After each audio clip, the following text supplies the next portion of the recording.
Hello guys and welcome. In this video I give you a quick guidance on how to use this flight radar properly and gain control over it.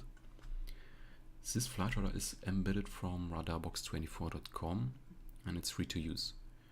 Sure, you can purchase a membership to unlock some extra features, but we will move on as free user. So first of all, how to gain control.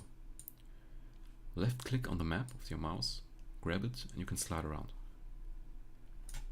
Press Control button and use the mouse wheel to zoom in and zoom out.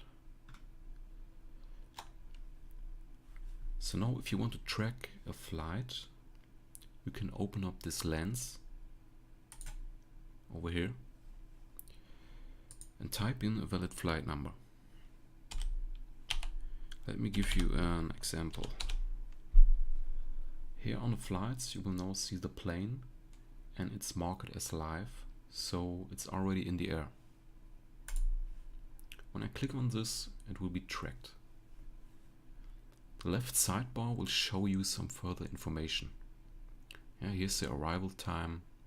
It will take 1 hour and 40 minutes to arrive.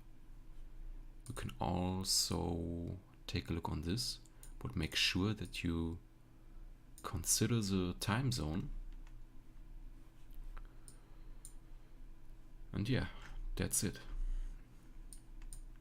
I hope you enjoy.